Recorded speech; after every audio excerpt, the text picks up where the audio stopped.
करोड़ों दर्शकों का मिल रहा साथ। एमपी की बात एमपी न्यूज के साथ।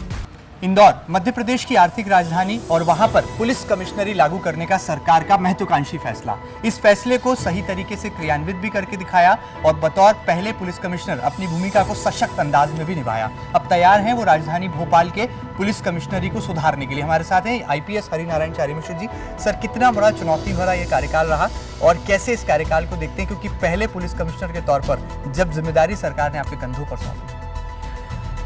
कोई भी व्यवस्था जब अपने सिरे से शुरू करते हैं तो शुरुआत में कई चुनौतियां होती हैं, कई आशंकाएं भी होती हैं और उन आशंकाओं से जरूरी है कि आप एक पूरी टीम को मजबूती से लेकर चलें, उन चुनौतियों को पहचानें और एक एक करके उनका सशक्त ढंग से उनका मुकाबला करें।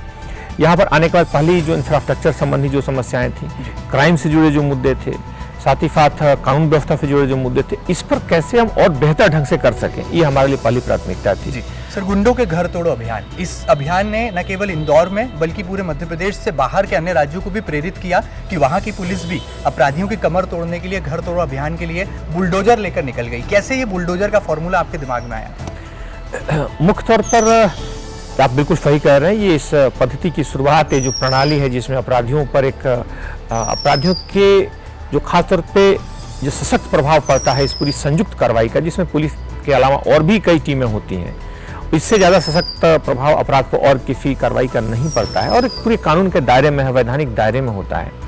तो इंदौर से जो शुरुआत हुई थी, इसका एक बड़ा कारण उसमें अपराधियों की जो सामान्य जो मानसिकता होती है वह यह होती है कि वो अपराध को अपने आजीविका के साधन के रूप में देखने लगते हैं, लोगों पर खौफ जमाने के लिए एक शस्त्र के रूप में इसका प्रयोग करते हैं। इसलिए बड़ा आवश्यक है कि उस मानसिकता को तोड़ा जाए और खास बात यह होती है कि उसमें उसका पूरा परिवार साथ देता है, उसमें अधिकांश लोग साथ देते हैं। जब इस तरह की बड़ी कार्रवाइयाँ हुई तो इसमें उसमें जो जुड़े लोग थे वो अलग होने लगे, जो उसके अपराध में भागीदार थे उससे दूरी बनाने लगे। कई बार लोग इवन घर के लोग कई बार जमानतों से दूर भागने लगे, यानी कि एक अपराधी की एक सामाजिक रूप से भी उसकी एक बहिष्कार हुआ। सामाजिक रूप से भी देखें तो लोग अपराधों को प्रति एक नकारात्मक नजरिया विकसित हुआ, खासतौर पे वो लोग जो उसको सहयोग करते थे उस अपराध में। तो ये एक सामाजिक मानसिकता में भी बदलाव हुआ और आप देखेंगे तो उसका जो प्रतिसाद मिला समाज में, जिस तरीके से लोगों का रिएक्शन आए, जिस तरीके से मीडिया ने उसको जिस तरीके से बढ़ा के बोला, उसको सारी चीज़ों को रेखांकित किया, उससे एक बड़ा सशक्त संदेश किया। और अपराधों का उस दौरान के आप आंकड़ों को देखें, जिस तरीके से लूट में, चैन स्नैचिंग में, डकैती में, उन सारी चीज़ों में कमी आई। औसतन इंदौर में 8 से 9 डकैतियाँ होती थी शहर में, जो एवरेज लगभग होता था। अगर कमिश्नरी की इस प्रणाली का अगर हम बात करें तो यह घटना पिछले शून्य हो गई थी। पिछले साल एक भी घटना नहीं हुई। जहाँ तक लूट की घटना है, वाहन चोरी की घटना है, मुख्य तौर पे कानून व्यवस्था से जुड़े बलवा संबंधी मामले, सब में काफ़ी कमी आई है। औसतन 40-45 बलवा और इस तरह से जुड़े मामले आते थे, इनकी संख्या घट करके अभी लगभग 15-16 पे आ गई। 60% से ज़्यादा इसमें गिरावट आई थी। इसी तरह मुख्य छेड़छाड़ से जुड़े जो मामले थे उसमें भी पुलिस ने बड़ा अच्छा काम किया। उसमें उन कॉल्स को पहचाना, उन क्षेत्रों को पहचाना जहाँ पे इस तरह की घटनाएं होती थी, हॉट स्पॉट बना के उस पर फोकस किया और उसका एक बड़ा सशक्त असर रहा और उन अपराधों में कमी आई। सर, हमने देखा है पुलिस कमिश्नरी का पावर जैसे ही खाकी वर्दी को मिला और आप पुलिस कमिश्नर के तौर पर भूमिका निभाने आए तो नशे के खिलाफ एक बड़ा अभियान आपने छेड़ा, नशे के सौदागरों को नेस्त नाबूद किया। मैं ड्रग आंटी की बात करूं या ड्रग माफियाओं की बात करूं, सबकी कमर तोड़ दी और इंटरनेशनल रैकेट का पर्दाफाश किया, जिसकी तारीफ खुद मुख्यमंत्री शिवराज सिंह चौहान जी ने भी की। कैसे ये कर पाए, कैसे तह तक पहुंचे और क्या ड्रग्स माफियाओं के खिलाफ अब पुलिस का खौफ ये कायम है, आज भी थर थर कांपते हैं देश और प्रदेश के ड्रग माफिया? बेशक ऐसे हुआ है और अगर हम देखें तो पिछले कुछ सालों में यहाँ पर एक ऐसे ड्रग रैकेट को पकड़ा गया जो देश के साथ सबसे बड़ा ड्रग रैकेट था। 70 करोड़ के ड्रग रैकेट को एक साल पूर्व हम लोगों ने पकड़ा था, 1-1.5 साल हुए। और उसमें खास तौर पे थी कि उसकी कड़ियाँ जो थी 8 राज्यों में जुड़ी थी, उसमें लगभग 35 से ज़्यादा अपराधी थे और पुलिस ने उस पूरे गिरोह का सफाया किया। इसमें एक बड़ी सफलता थी और इस लड़ाई में पुलिस की एक बहुत बढ़त मिली, बड़ी बढ़त मिली। और उसके बाद पुलिस ने, हम लोगों ने पिछले वर्ष एक नार्को हेल्पलाइन शुरू किया। नार्को हेल्पलाइन का फोकस सिर्फ और सिर्फ ड्रग्स पे था। ड्रग्स समाज को पूरी तरह से खोखला कर रहा है और इसमें बड़ी जरूरी है कि पुलिस का जो नज़रिया रहे, इसे बड़ा सख्त रहे। उसको ध्यान, कई बार छोटी जानकारियाँ नहीं आ पाती थी, कई बार लोग पहचान उजागर होने के डर से सूचनाएं नहीं देते थे। तो यह एक हेल्पलाइन दी गई जिसमें कोई भी व्यक्ति अपनी सूचना दे सकता है और जब कार्रवाइयाँ होने लगी तो सूचनाओं का प्रवाह भी बढ़ा और हम देखेंगे कि काफ़ी तेज़ी से सूचनाएं आई, कार्रवाइयाँ हुई और लगभग इस वर्ष भी, पिछले वर्ष में भी लगभग 25 करोड़ से ज़्यादा के ड्रग्स पकड़े गए अलग अलग हिस्सों में।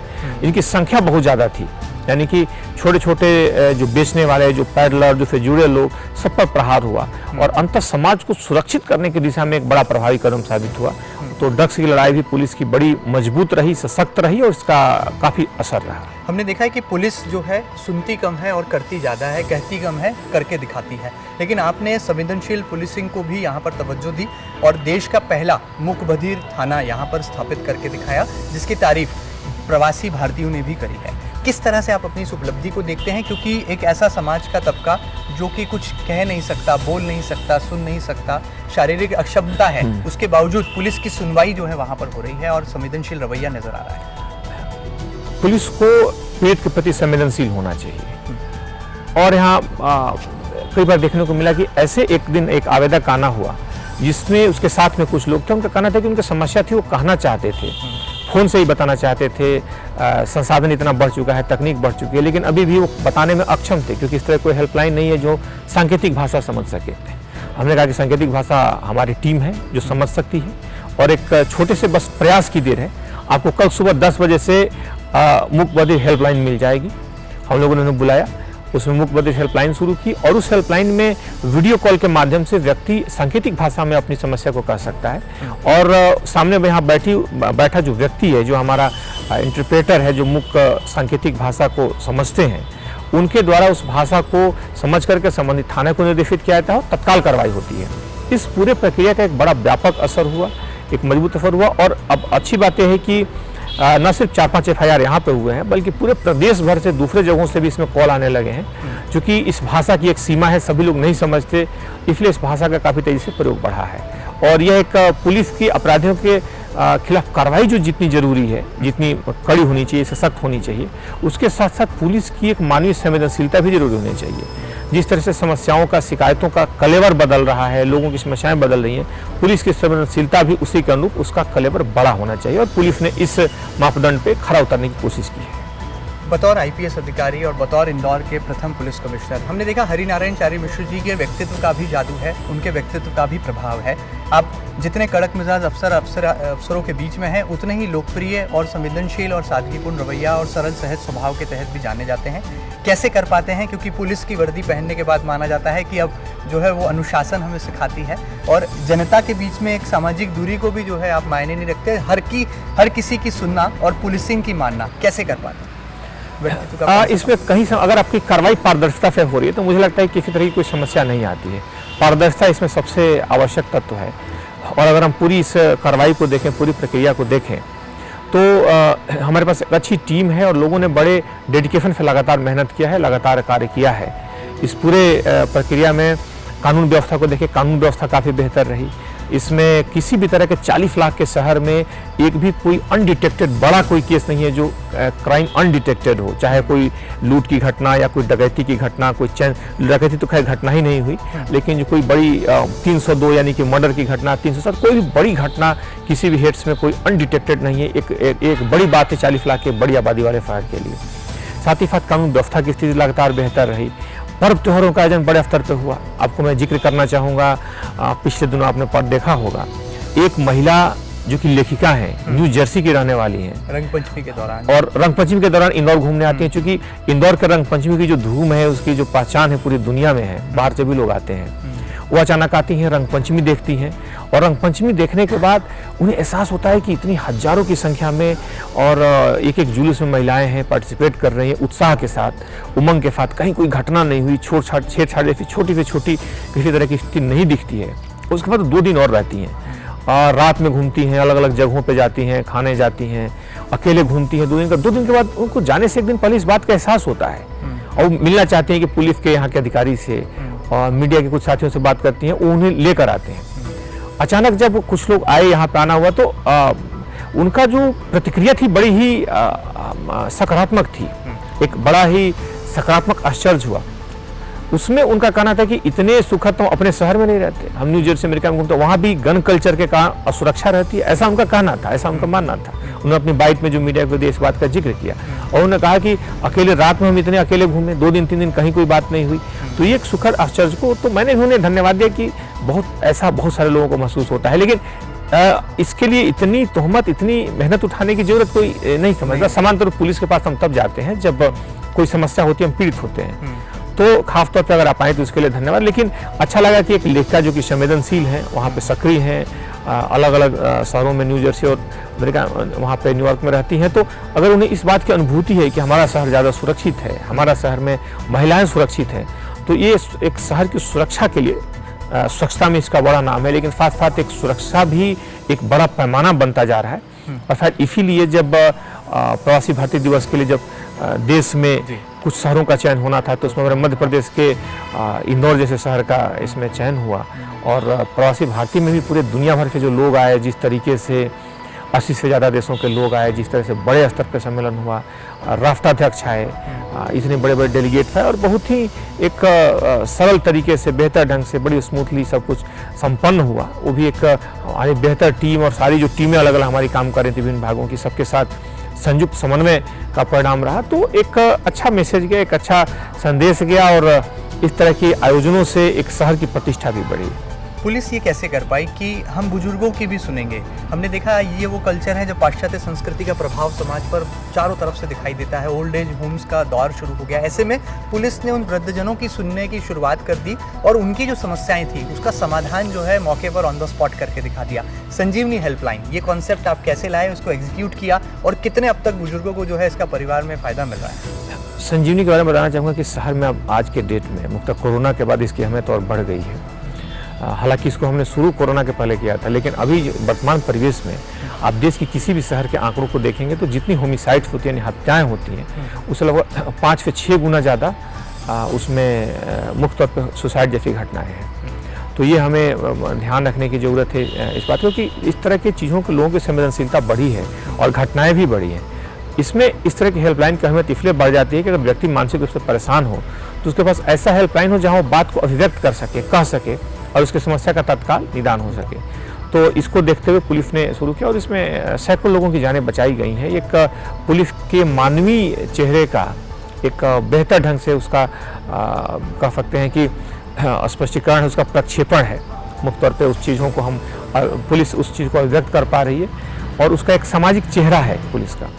दूसरे तौर पर अगर हम देखें तो बुजुर्गों की आपने बात की, हजारों की संख्या में बुजुर्गों को जो आलम्बन इकाई है उससे जोड़ा गया, एक पंचायत की किस्त में लोगों को बुलाया गया, और समान तौर पे जो सामाजिक परिवर्तन हुए हैं उस दौर में खाई बढ़ी है मुख्य तौर पे बुजुर्गों में, उनके 2 पीढ़ियों के बीच में। कई बार संपत्ति को लेकर के है, कई बार दूसरे घरेलू मुद्दों को लेकर के है। इसमें पुलिस की भूमिका बड़ी बढ़ी है। पुलिस ने आगे बढ़ करके उनको बैठाया है, उनकी समस्याओं को सुलझाया। और यही नहीं, कोरोना का जो भीषण दौर था जिसमें कई बार परिजन बाहर थे और बुजुर्ग यहाँ अकेले थे, उसमें पुलिस ने घर जाकर के दवाइयाँ पहुँचाई, लोगों की मदद की, और कई बार बीमारों को हॉस्पिटल पहुँचाया। तो उससे भी पुलिस के एक मानवीय पक्ष है, उसे सशक्त हुआ। लगातार उसमें पुलिस की भूमिका बढ़ी रही, और ख़ासतौर पे कोरोना के बाद आपने देखा होगा कि पुलिस ने हॉस्पिटल के साथ अपने दायरे से बाहर जाकर के एक उनसे समन्वय किया, और कम से कम 20,000 के आसपास लोगों को कार्ड दिए, मेडिकल कार्ड, जिसमें हॉस्पिटल के द्वारा उसमें छूट दी गई, और यह पुलिस की एक बड़ी उपलब्धि थी। सर, हम देखते हैं कि जब सफलता मिलती है तो एक सिक्के के 2 पहलू हैं। जहां प्रशंसा होती है तो वहां आलोचना भी छुपी होती है। बतौर पुलिस कमिश्नर आपकी आलोचना भी हुई।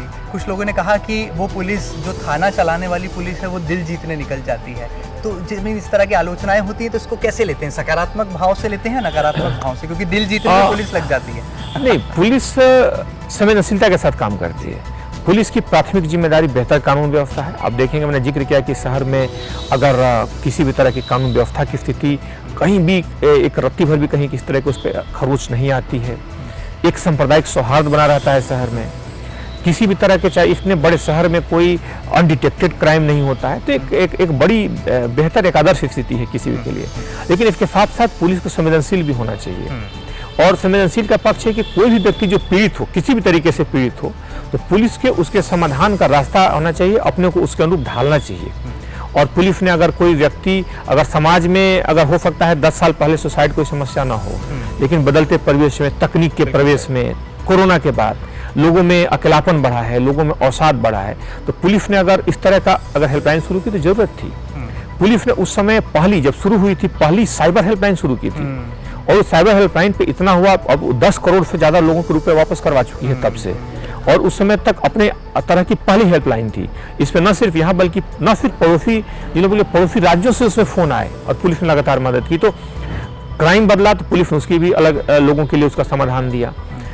बुजुर्गों की समस्या बढ़ी, बदलते सामाजिक जो चेंज हुए उसमें हेल्पलाइन शुरू की, क्योंकि अगर हम परंपरागत तरीके से रहें, परंपरागत जो पुलिस की जिम्मेदारियां हैं वो तो है ही, लेकिन साथ साथ अगर अपराधों का, लोगों के पीड़ित होने का या उससे समस्याओं का स्वरूप बदल रहा है तो पुलिस के तदनुरूप ढाल करके आगे बढ़ने से एक सामाजिक जो बदलाव हो रहे हैं, सामाजिक जो परिवर्तन है, पुलिस उसके साथ कदम से कदम मिला करके चलती है। और शायद पुलिस से यही अपेक्षा भी होती है कि समाज की जो अनुभूति है, समाज के जो दुख सुख है, समाज में जो परिवर्तन है, पुलिस उसके अनुरूप अपने को सशक्त बनाए और उसके साथ चले। और लगातार पुलिस ने इसी की कोशिश की है। पुलिस का सिर्फ एकमात्र भाव ये रहा है कि अगर घरों में दरार पड़ रही है, अगर बच्चे बुजुर्गों को बाहर निकाल रहे हैं, पुलिस उसमें एक ढाल के रूप में काम करे और दोनों को बैठ के जोड़े। अगर कहीं किसी भी तरह के कोई अवसाद की स्थिति बढ़ रही है, पुलिस उसमें एक ढाल के रूप में बढ़कर उसको बाहर निकाले, उस मनस्थिति से बाहर करे। तो पुलिस का एकमात्र प्रयास है, अपने जो प्राथमिक दायित्व हैं उसमें पुलिस समझौता नहीं कर रही, उसमें उसी सशक्तता से काम कर रही है। लेकिन उस सशक्तता के साथ साथ अगर उसके दूसरे जो सामाजिक दायित्व हैं जो कहीं ना कहीं पुलिसिंग से जुड़े हुए हैं और एक आम व्यक्ति को राहत की ठंडी हवा देते हैं, तो पुलिस वहां तक पहुंचने की कोशिश कर रही है। कोई इच्छा आपकी जो अधूरी रह गई, कोई कसक जो बाकी रह गई कि इंदौर को ये और वक्त मिलता तो शायद इस मामले में नंबर 1 बना कसक है निश्चित तौर पे, जो यातायात की समस्या है, मैं कहूँगा कभी भी वो चुनौती है। हमारे 800 जवान प्रशिक्षित होने गए हैं, अगले 6-7 महीने में आएंगे, शायद कुछ बल बढ़ेगा, कुछ इंफ्रास्ट्रक्चर शहर के आप देख रहे हैं कि नए सिरे से चल रहा है, कुछ पब्लिक ट्रांसपोर्ट मेट्रो बनने के कारण ठीक होगा। तो इन सारे परिस्थितियों को बदलने से आने वाले दिनों में उम्मीद है कि सारी चीज़ें ठीक होंगी, बेहतर होंगी। आखिर में जाते जाते एक इंदौरी की प्रतिक्रिया बहुत मायने रखती है और एक IPS अधिकारी के जीवन में मुझे लगता है कि इससे बड़ा जो है कोई CR, जनता का जो CR होता है उससे बड़ा कोई CR नहीं होता। आपके लिए कहा जाता है कि IPS हरिनारायण चारीविशु जी जितने सफल पुलिस अधिकारी हैं उतने ही बेहतरीन इंसान भी हैं। तो कैसे कर पाए, क्या यही आपकी सफलता का मूल मंत्र भी है? मुझे लगता है कि हम अधिकारी किसी भी व्यक्ति के लिए हम जो कार्य कर रहे हैं, हो सकता है उस कार्य में थोड़ा कम सफल हो, लेकिन आदमी इंसान बेहतर होना चाहिए, क्योंकि वो एक कसौटी होती है, उससे एक आत्मसंतोष होता है कि आप उस संवेदनशीलता के साथ करें। हो सकता है आपकी प्रशासनिक या फिर आपकी प्रोफेशनल सफलता शायद ना हो, किसी भी क्षेत्र में बोल रहा हूँ, अगर किसी भी क्षेत्र में काम करते हो, मुझे लगता है कि संवेदनशीलता मानवी होनी चाहिए। और खासतौर पर पुलिस में आपसे उम्मीद की जाती है कि आपके पास बहुत सारे ऐसे चीज़ें होती हैं जो व्यक्ति की लाइफ से, लिबर्टी से जुड़ी होती हैं। व्यक्ति के उसके न सिर्फ एक मानवीय संवेदना के साथ साथ उसकी प्रतिष्ठा से जुड़ी होती हैं, उसकी स्वतंत्रता और संप्रभुता से जुड़ी होती है। तो ऐसे में आवश्यक है कि उसका विवेकशील तरीके से उसका उपयोग किया जाए। ऐसा ना हो कि उसके प्रयोग से किसी व्यक्ति को कष्ट हो और अनावश्यक हो, क्योंकि ये चीज़ें वापस नहीं हो सकती। अगर एक व्यक्ति को अनावश्यक हो गई तो उसका विवेकपूर्ण ढंग से उपयोग हो।